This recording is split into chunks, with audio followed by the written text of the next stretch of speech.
Welcome to Banta with Toni. Join me as I share stories about motherhood, faith, life, love, and everything else in between. I promise we'll also have some fun along the way, and I hope that the time we spend together will end up being some of the highlights of your week. Thank you for coming along. Hello, and welcome to another episode of Banta with Toni. So Mimi had a friend named Gregory that she said every time he saw her, he'll go like, Banta! So I picked that up from those stories because I thought they were so funny. So every time you see me, just go, Banta with Toni. Just a little fun. I hope everybody is having a wonderful week. These episodes are usually going to come out on Fridays, so it's right before your weekend and to get you energized for the following week. So hopefully you can listen to it before you go out on the weekend and re-listen to it again in the following week. I hope we're all recovering. If you're still in the process of recovery, whatever that looks like for you, I hope you continue down that path. I think for the most part, I'm over it. So I'm good. Like I said before, I had personal things happening before the elections and those personal things are still continuing. So those are the things I have to deal with. But I think I'm over the election. It is what it is. Life is going to move on. And so we're going to do what we going to do. Okay. Anyways, we're going to go back to regular programming today. We're going to cover a little bit of pop culture and then we'll go into our topic for the day.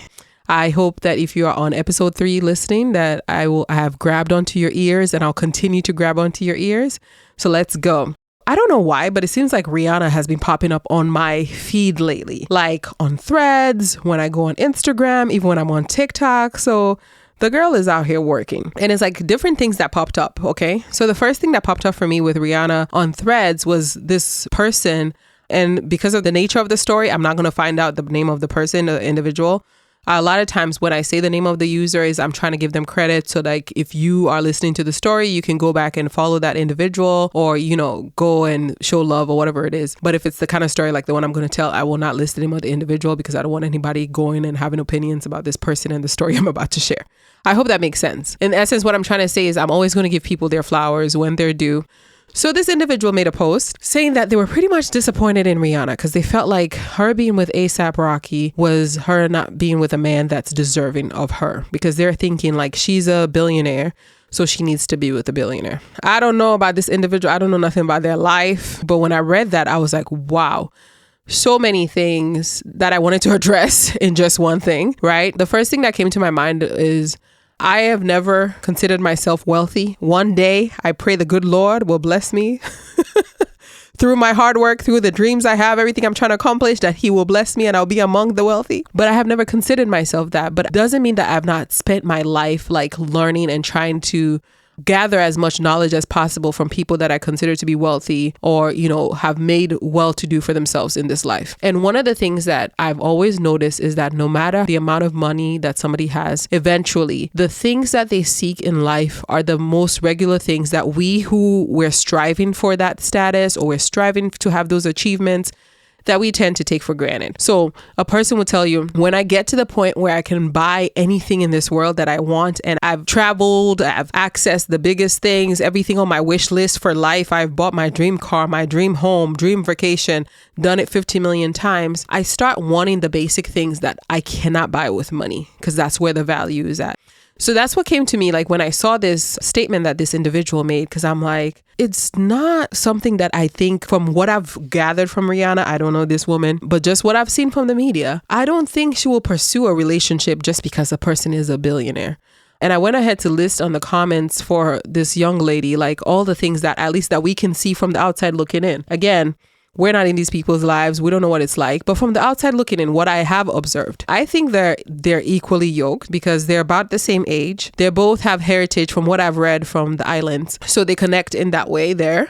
I think he keeps her grounded. I think they seem like they have fun and they laugh together. They have a beautiful family together. Given her success and the amount of time that she has, now taken to build her empire, he seems to have done a pretty good job as far as like holding down the home fort and not letting his ego get in the way. I think a couple weeks ago, he was launching a fashion line.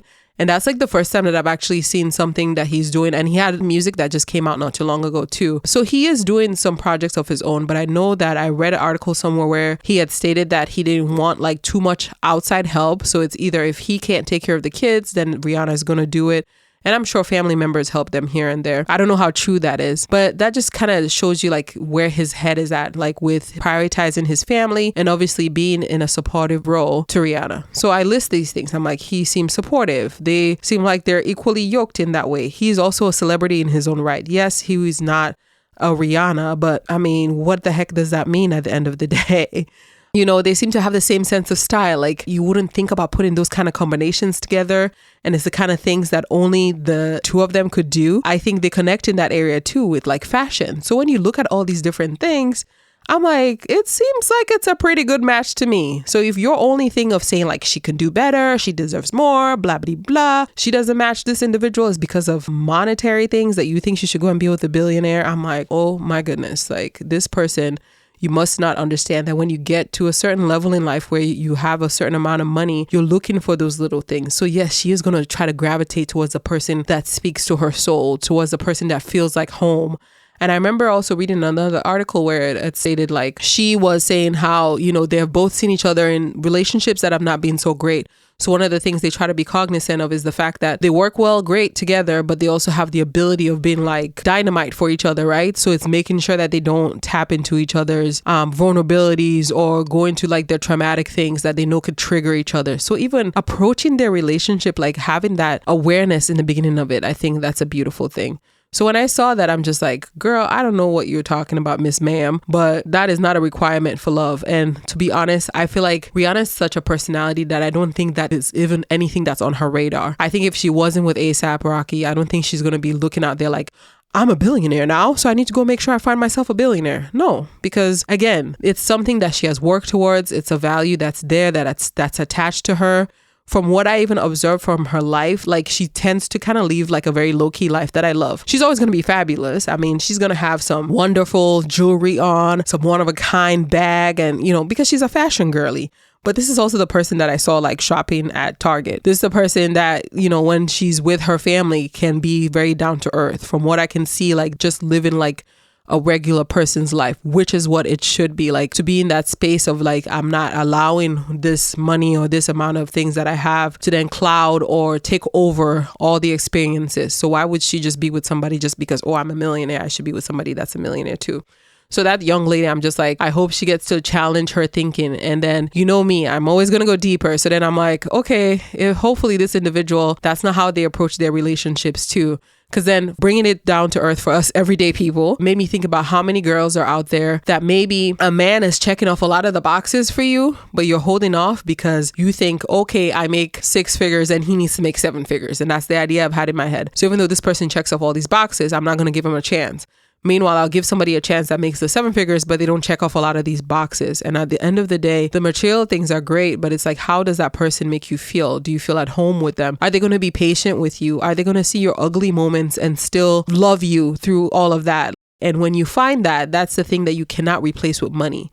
So to any of my younger listeners out there, I hope when you're building your list of things that it's kind of like the things that I talked about that I felt like was there in their relationship.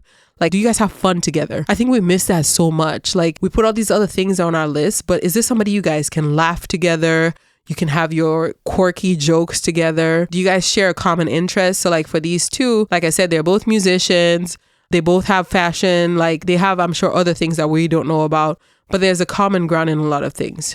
So these are all the things that you should look for. And if that person happens to have, you know, $1 million in their bank account, great. But if you meet somebody that checks off all those boxes, like for me, for example, faith is a big thing, right? So I need to be with somebody who believes in God, goes to church, all of that stuff. That's a no-go area for me. If he meets all those boxes, but he might make the same as I do, or maybe a little bit less than I do.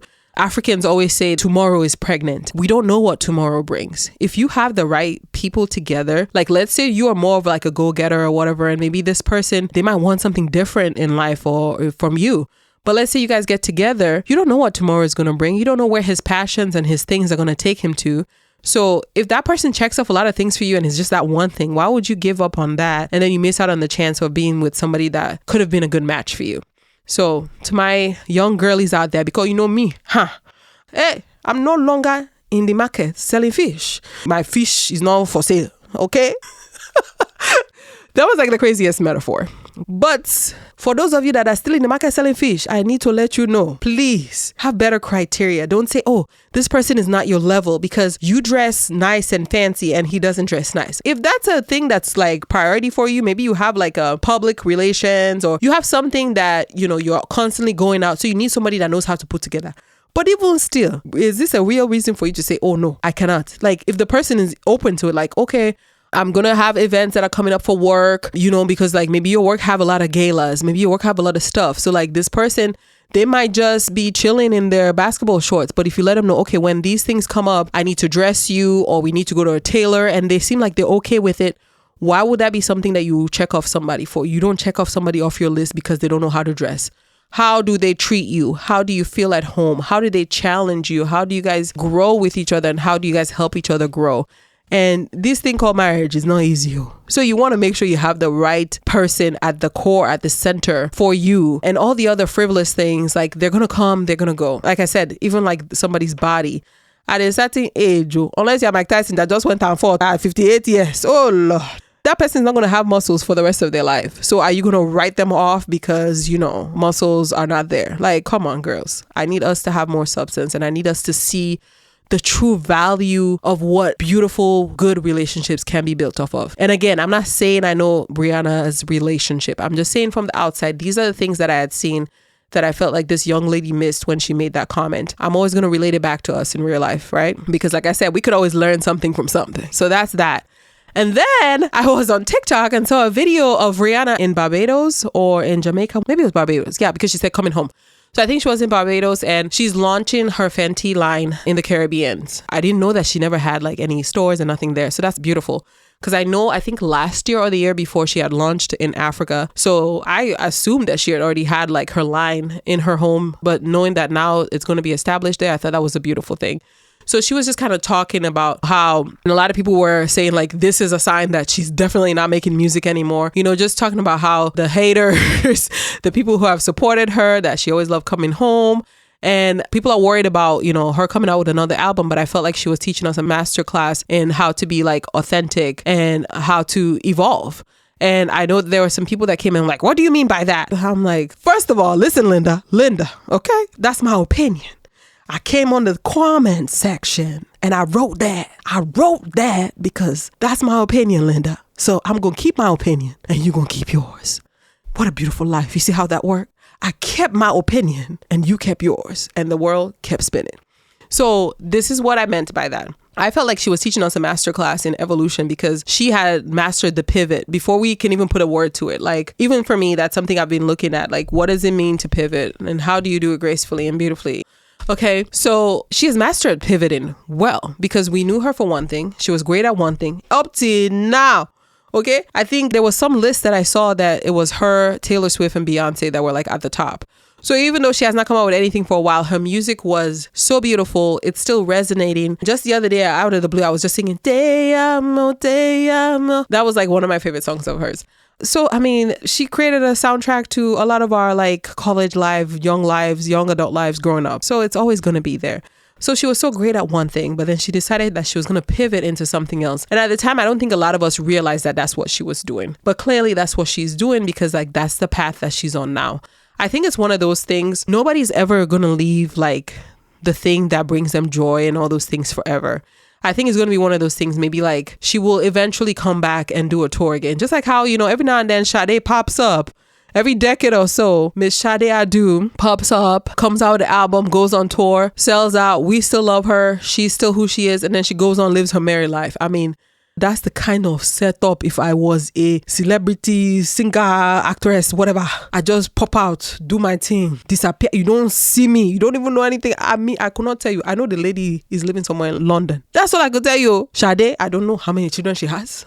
I don't know if she has a husband. I knew that she was vegan at one point, but she's not vegan anymore. It's very slim, very little, the amount that I know about her. So that's the kind of setup. I'm like, may I have a Sade setup if I'm ever in that kind of position? Anyway, so like with the Rihanna thing, like she pivoted and she did it in such a beautiful way. But I think a lot of us didn't know she was pivoting at the time. Like we really thought it was like what Beyonce is doing right now, right? So like that's like the difference. Like Beyonce is still going to do music and everything else. And then she's dipping into like these entrepreneurial things. So that's what she's doing. But Rihanna, I feel like she has completely pivoted because she feels like she needs to be at the center of the empire and the things that she's creating. And then her family is probably also young too. So you have to think about that. Like, that's time to run everything that she has going on with her team. And clearly she seems to be like at the center of stuff. Like, she's creating things. And that's part of the beauty of this brand that she has made, is that she's at the center of it. Whether you're using the makeup or whatever, you know that even though she's putting the videos out there, it's not just for her putting the videos out there, that she uses her own products. These are things that she has tested. So like, her brand is so intertwined with her that I think to a certain level that maybe she can't truly be like removed from the process or removed from it. I think she's like removed a little bit from like the lingerie side of it. I think somebody else is running it, but I'm sure it's like a machine that's running, but like, she's at the center of it. And then, you know, for a young mother, think about like running a company. Obviously, she has not been valued at, I think, 3 or 4 billion.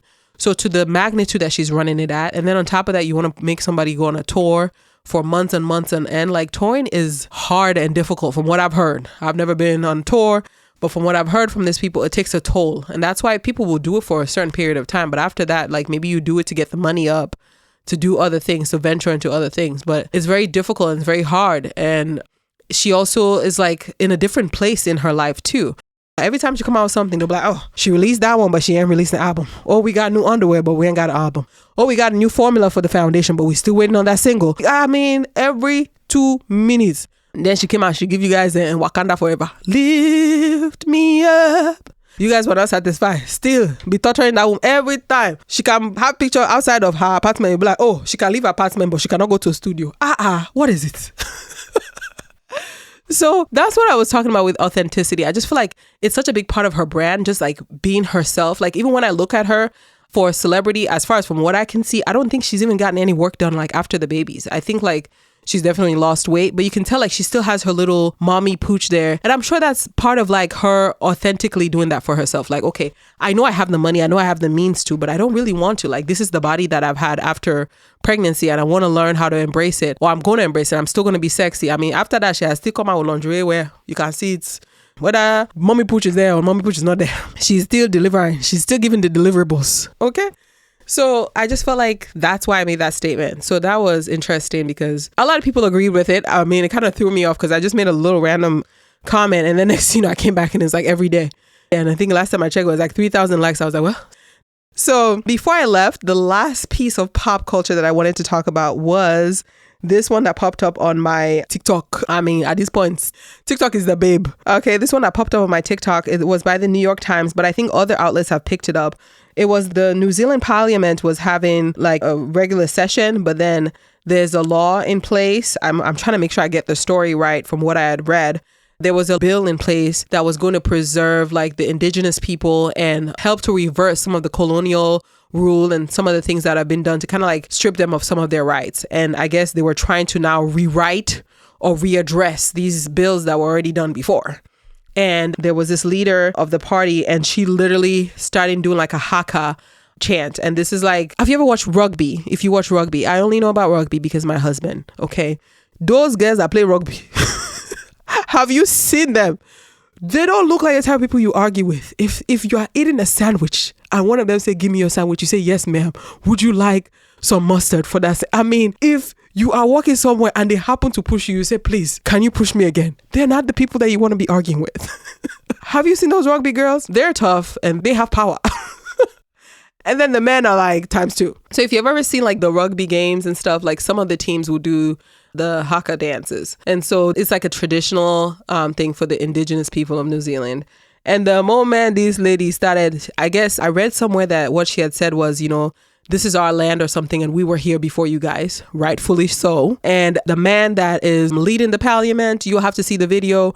He rolled his eyes, but given how he looks, I assume that he would be the one to roll his eyes because he doesn't understand what it means for a people to be robbed of themselves, like of their identity, of a place like that was their own, that somebody else came into and occupied. And then that person now thinks like they have a right. I'm always going to be on the side of the oppressed. So I'm like, go on, girl.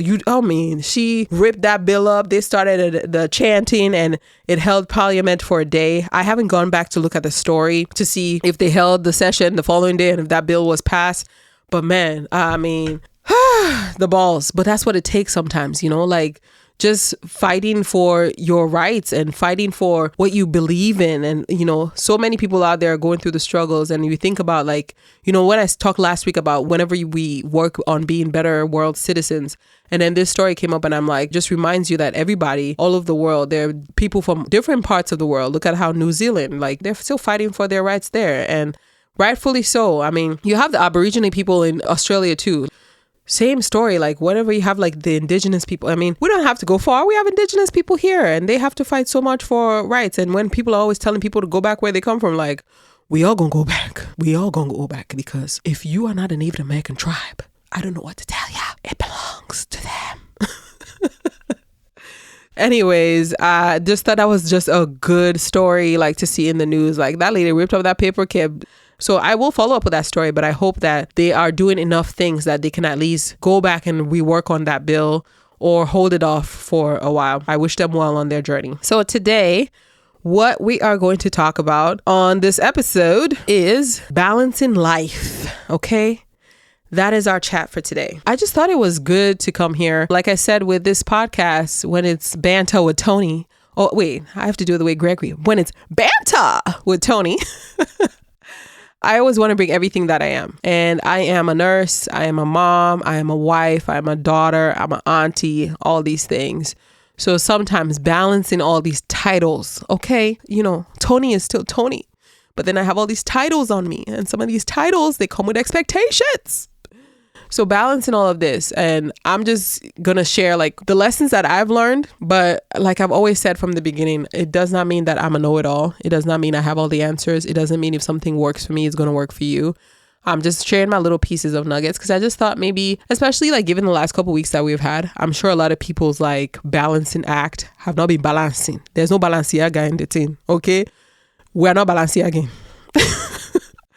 No balance whatsoever. So I'm trying to help us, get back to equilibrium. That's my goal here. So I really chose this topic because I feel like it resonates with anybody that's in my stage of life. So I'm in my mid 30s and I have a pretty, well, not too young, I would say now middle age, middle school family. And then I have all these other responsibilities as well. And I am juggling a second career and I'm juggling all these, passions that I like to do on the side. There are other things that I'm working on, but I will not share because we don't have to share everything. Okay. It's okay. Some things we'll hold for ourselves and that's perfectly fine. But there's a lot of juggling act going on. And a lot of times I feel like I am not meeting some standard that I have set up in my head. And I think it was last week I shared a quote where Oprah had said, you can have it all, but not at the same time.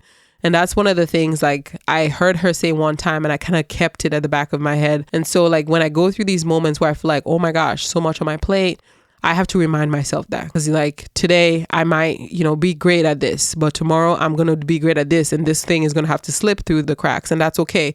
But I'm not going to be everything to everybody at the same time. I'm going to drive myself crazy. I'm going to burn out. And then nobody gonna benefit. Then I'm gonna be nobody to nobody. Okay? I'm not gonna be anybody to nobody. And that still don't sound right. You get what I'm saying? I'm not gonna be nothing, okay? To nobody at any time because I'm trying to do 55 things. So I'm just gonna talk.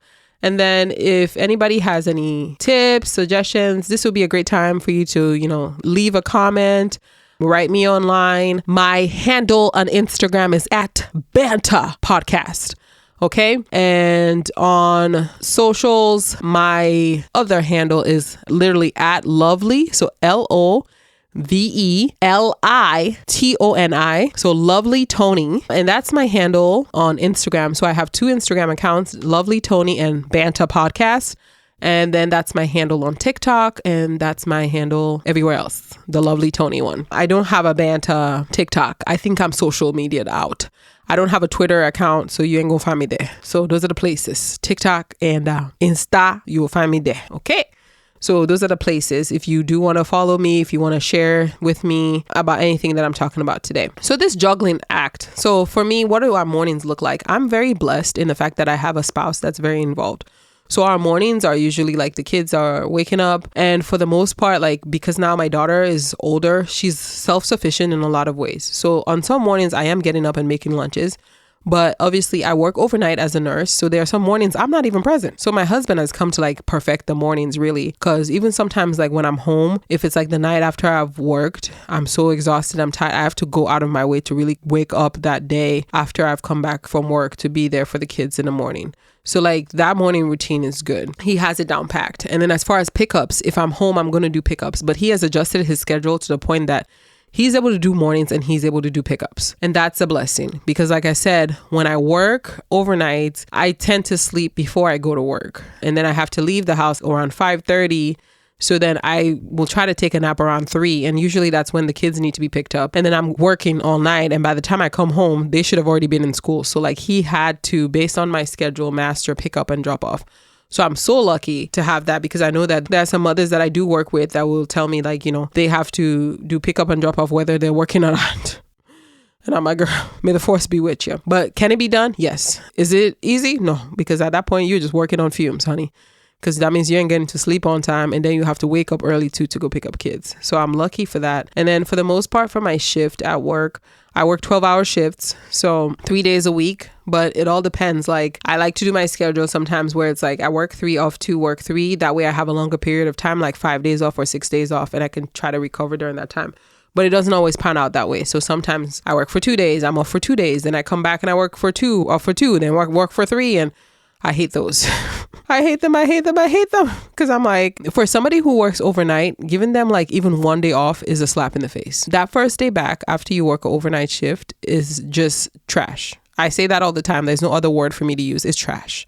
Okay. Because imagine you've worked overnight, you come home and now you're sleeping and you wake up and most of the day has gone because maybe you wake up now to go pick up kids or to do stuff. But most of your day is gone. And by the time you come home, you do dinner, you're still exhausted because you haven't really fully rested. And so you go back to sleep. And if you have to go to work the following day, what have you done? You ain't cleaned nothing. You ain't cooked nothing. You just got up, maybe did 1 or 2 things as picking up kids, came back home, and you went right back to bed. That's why I say it's trash. Because why are you giving me 1 day off, man? No, I'm going to need more days. Okay. So that's typically what my schedule is like. And then I have obviously activities to drop kids off and all of that. So that's why I was saying earlier about the spouse that you have. I mean, his cuteness ain't going to pick up those kids. His 6-pack is not going to do morning drop-offs for you. I'm just letting you know. I've never seen nobody 6-pack pick up kids and do drop-offs. Okay. When you have a partner that's going to work with you, that has understanding, it makes such a big difference. So I know I am blessed in that area and I tell him that all the time. And I'm sure I need to show it to him all the time too. I saw the other day, there was a video online of this lady giving flowers to her husband. I think I need to give my husband flowers because he really does help in that area. Because I can't imagine if I had to do all of that.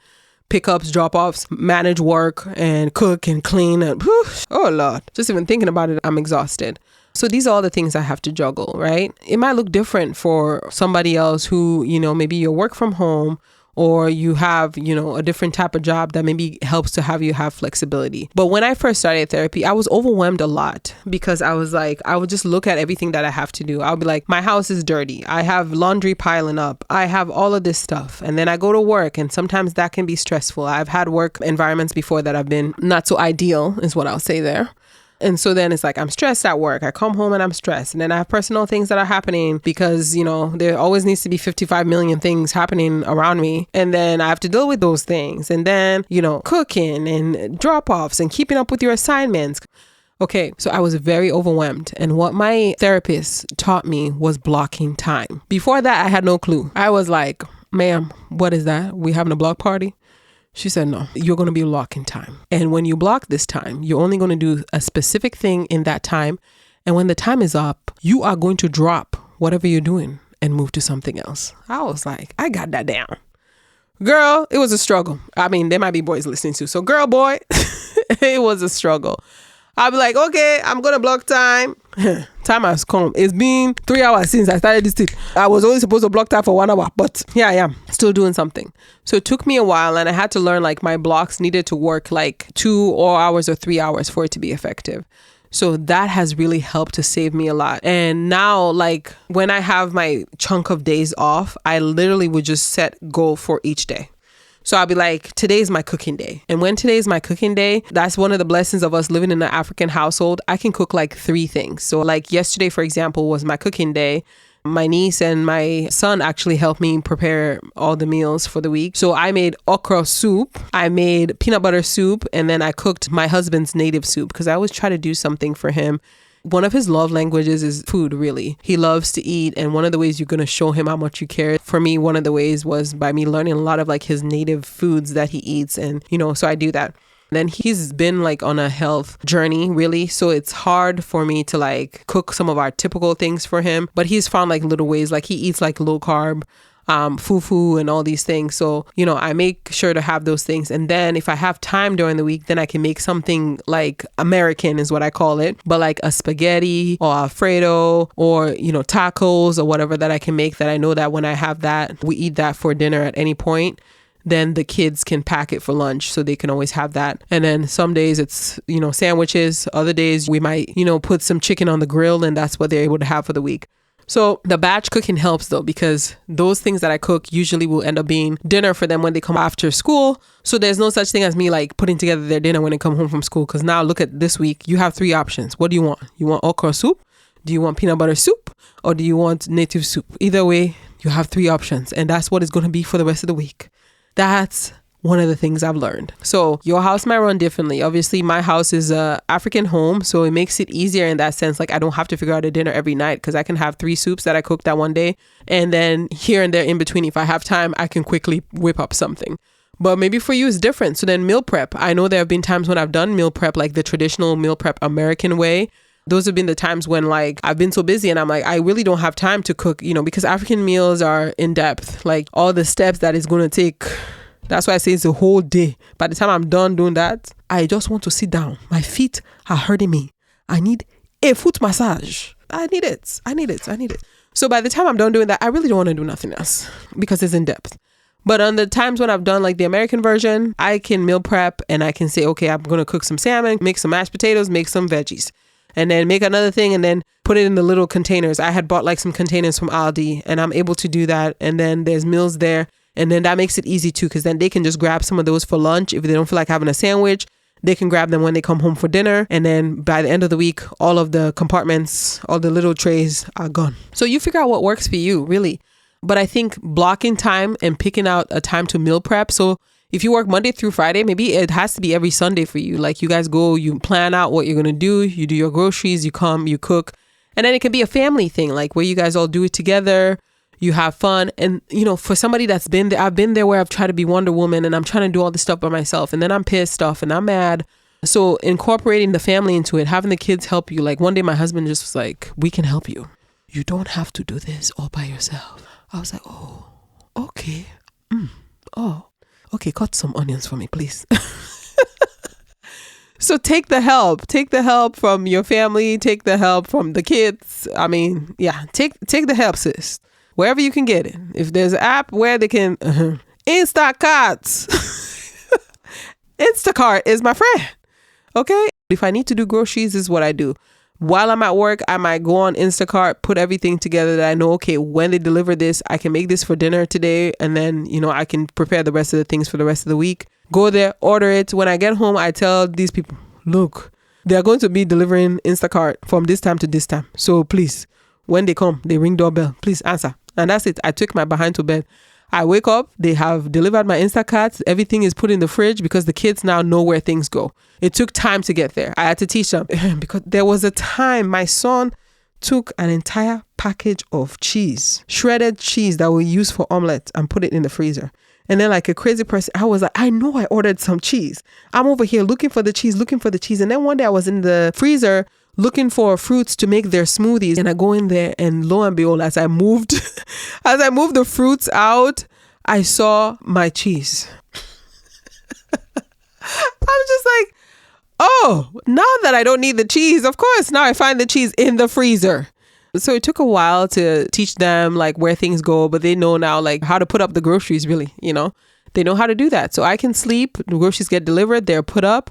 When I wake up, I say, okay, this is what we're eating, and whip that up and we keep it going. So you got to find the little ways that, it helps to save you so that you're not as stressed. And I think Instacart has helped me there. Batching, blocking my time, deciding, okay, this day I'm going to do this day I'm going to do that. So if you have like, Wednesdays are my self-care days, then yeah, that's the day that okay, if I have my hair appointments, it'll be on Wednesdays.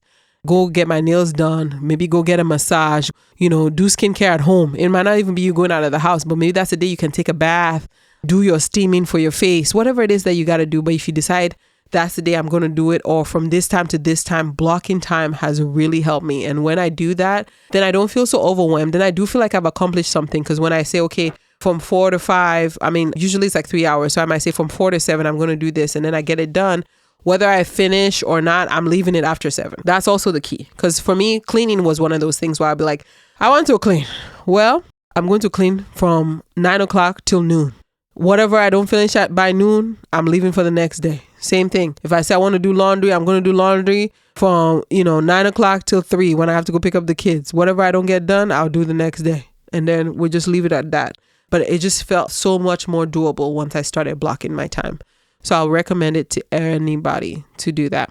Another thing is also prioritizing. Like I talked about, like on the days when I'm working, really, I would love to come up from work, go exercise, take my bath, shower, go off to sleep. Sometimes it doesn't always happen like that. But those are not the times. And I had to learn that, because I was driving myself crazy with that too. Like I will come home from work.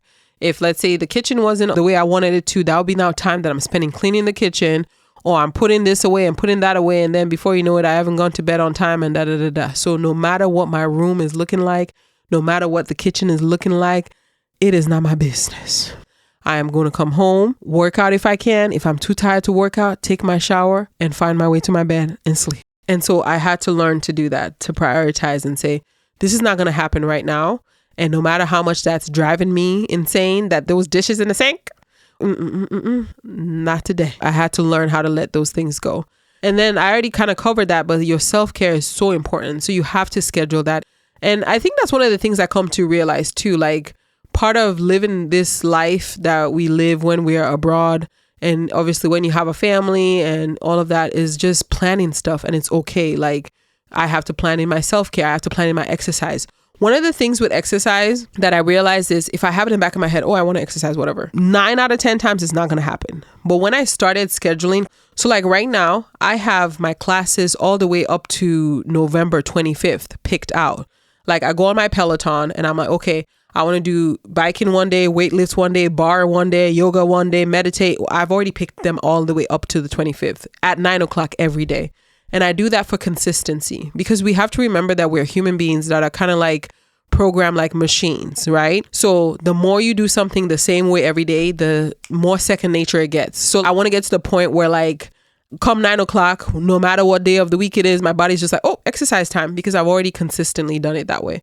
So by me picking that class, like I have nothing to argue about. I need to just put on my cute little outfit, get on my bike, click on there and start. So you got to know the little ways to help yourself, because for me, it's important. I can feel it when I haven't worked out consistently for 2 weeks, 3 weeks, or maybe I only got 1 day of exercise in. Like I'm trying to do at minimum 3 days, at most 5. But like if you count like the days when I do like meditation, even when I do yoga, I don't really consider it exercising. It's more like of a stretching thing for me. So then, at that point, I'm doing like 5 days a week, but I can consistently do it if I plan ahead. And then I try to incorporate walking too. So walking is something I can do by myself. I can do with my husband. He's an exercise person. So, those are times that we can spend together. Like we can go for a walk together, or I can do it with the kids. So you just got to find the little ways of, helping yourself out. Like don't overthink it. Because I used to be an overthinker. Like back in the day, I used to have a Planet Fitness subscription. And then I'll be like, oh my gosh, it's 30 minutes away. So that's why I got the Peloton bike, because I'm like, now it's right in your house upstairs. You ain't got to think about it. You just got to put on your workout clothes and go upstairs. And I'm definitely exercising more now than I ever have in other parts of my adult life. I had a little time when I was like maybe in my late 20s, almost 30, where I was exercising consistently. But again, I learned that is when I created a routine. So I used to work later. So what I'll do is after dropping off the kids and doing all that, I'll have my gym clothes and everything packed. I'll go to the gym, work out at the gym, then get dressed for work, do my makeup, all that in the gym bathroom, then go to work because the gym was close to my work.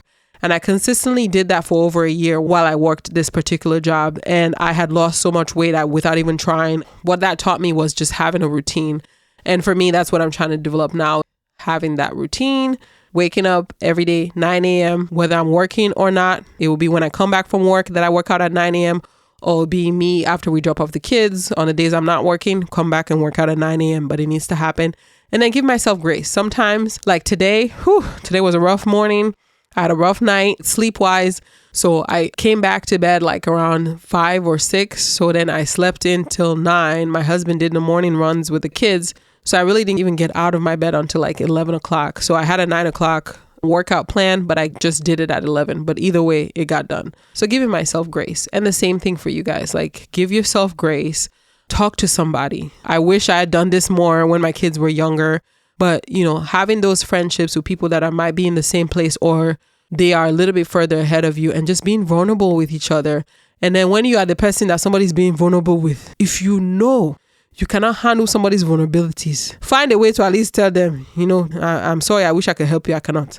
But don't be out here having somebody be vulnerable to you and then you are using it now, talking about them or spreading this thing. Oh, do you know her children don't even eat? Do you know she does not even give them a bath? Do you know she's not? Don't be that. Don't do it at all. If somebody's coming to you with their vulnerability, you know what? I'm just feeling overwhelmed. I can't do it. If you know that you are a parrot that cannot keep your mouth closed, just be like, I wish I can help you, but maybe you should talk to Anita because, she's in that place. At least know yourself. Know that I am a parrot. I will take this thing and go and tell it in another way that will make this person look bad. And eventually when they find out, they will feel some kind of bad. Because sometimes it is the people being vulnerable to the wrong people. And then once you have violated them or crossed them in some kind of way, then they don't know how to be vulnerable with anybody else. And this thing called motherhood is hard for us to do it without the vulnerabilities. Sometimes I just want to say, forget these kids. You should be able to have a friendship that you can be able to tell somebody that and they don't judge you because they're like, guess what? I've been there too. And then that'll be the time I ask the person, what do you do for self-care? I mean, is there times when your husband can watch the kids and you just go, like I said, have an afternoon to yourself or a day to you, block some time that is just your self-care. Like, and then your husband knows it too. Like, like I was saying, do that schedule. So he knows, okay, every Friday afternoon, that's Toni's self-care time. So if I'm even trying to do anything with the boys or I'm trying to do this and that, it's not going to happen on Friday afternoons because when my wife picks up those kids from school early, she brings them home. They're my property and she don't care what I feed them. If I want to feed them pizza, sushi, whatever it is I want to do, that's my own. All I know is on those Friday evenings, she goes and she does her nails or gets a massage or she does, your self-care. So when somebody's telling me that, that's what I would think. And like I'm saying, please don't be the kind of person that's going to violate somebody when they come to you in their vulnerable moments and share stories. Like I have been on the end of that and that's not been good. Where it's like I've shared story or about something and then later on I hear it back or the person that I even shared it about is coming out. I heard this and then I can put it in my head like, okay, who was the person that I would have told about that in my moment of this thing? Like that's just the biggest violator of somebody because that person trusted you enough or thought enough. So know yourself, like I'm saying. I'll later appreciate you telling me to go tell somebody else than me coming to pour my heart to you and then you go run your mouth and tell every damn body. But I might be wishfully thinking there because chances are the person that's running their mouth, they want to hear all the juice anyways so that they can go and tell. But find somebody that you can be vulnerable with and share with and you guys can help each other. So that's where I want to leave it today. I hope that I've shared enough and I've given you little nuggets that can help you out, even in the midst of chaos, even as we embrace the chaos, because at this point, especially like if you have young kids, the chaos is there. We can't help it. But we still want to find peace in that chaos. We still want to enjoy life's moments in that chaos. We still want to find joy in the chaos. We still want to have all the good things that make us to have a balanced life in those moments. So just find what works for you. This thing called motherhood is a journey. It looks different for everybody. Share with people, but don't come from judgmental places for others and have grace for yourself and have grace for others too. So now we're moving on to the last section. What am I reading this time? So right now I'm actually in the middle of reading a book. I'm not done with it yet. It's called Yinka, Where is Your Husband? by Lizzie Damilola Blackburn. Okay. This is a British author because even the person reading it has a British accent. So right now I am on chapter 16. And how many chapters is there? 54. Okay. So I might be reading Yinka, Where's Your Husband for a while. I say reading, but if you've listened long enough, I'm listening. So this is me listening to the audiobook. So that's what I'm listening to right now. If you want to join me along, or maybe you've already read it. If you have, don't spoil it for me, please. And then songs, let's see. I mean, so many good songs, but I have to say, Awolowo by Fido, the remix with Tiwa Savage. I've been listening to that. I know some of the stuff they talk about on there. I know. I'm not out here smoking ganja. I don't encourage people to smoke. I don't do none of that. But I mean, when the song is good, the song is good. So that's that. So please don't come for me talking. I don't. The only thing I participate in is wine. But now they're making like alcohol-free wines. They're making like alcohol-free, I think, what's his name? The NASCAR driver. I saw that he had some kind of spirit or something out that was alcohol-free. I thought that was pretty cool. Anthony Hamilton. He had some drink out that's alcohol-free. So there's a really big alcohol-free movement going on. But yeah, I drink wine and I might have a mixed drink here and there when I go out. But that's about it. But it doesn't mean that I cannot like the music when the music is there. I'm just saying no. So somebody going, now ganja songs. So that's one of my songs of the week. And then my gospel song of the week. I've been going old school with the gospel music. After the week we had last week, I had to go digging deep. Okay, I had to go deep in the repertoire. You know, like when you know the comfort, where your comfort is at, so you're like, let me go back. So I had to dig deep, and there are many songs that I added, but this one by Yolanda Adams, The Battle is the Lord's, I definitely played that for a hot minute last week when I was going through what we were all going through. I was like, oh, what is it? 2 weeks ago now? 2 weeks ago. Yeah. When we're going through what we're going through, I had to go back. I remember that. I was like, the battle is not yours. It's the Lord's. It's the Lord's. It's the Lord. Okay. This episode has been so long. I need to go, y'all. But thank you guys for joining me. I hope, again, like I said, with all the other episodes, that you heard something today. I uplifted your spirits. Go ahead and add me on socials at Banta Podcast. Don't forget. And you can add my personal Instagram at Lovely Toni. On Lovely Toni, I like to share my fashions, my home decor, my other things. And on the Banta Podcast, for the most part, I strictly like to do like my quotes and podcast related things on there. I do have plans on different things that I plan on doing in this upcoming year, but I just needed time to kind of find my footing again of being consistent with recording and bringing stuff out. So I encourage you to follow me, tell your friends to follow me, share my podcasts, and let's do this thing. Okay? You guys have a wonderful and blessed week, and I will catch you on the next one. Bye, guys. You just finished an episode of Banta with Toni. Did you like it? I hope you had a great time and that you have some takeaways from this episode. But before you go, I want to ask you one thing, and that is to share this episode or this entire podcast with a friend, family member, or acquaintance. Because remember, when you have something good, you need to talk about it. You need to share it and you need to shout it from the rooftops. So go on and let people know in your life that you have this wonderful podcast that you would like to share with them. I appreciate you. I appreciate your time, your support, and everything else in between. And remember, if you do it, I have to talk about it. Have a great week.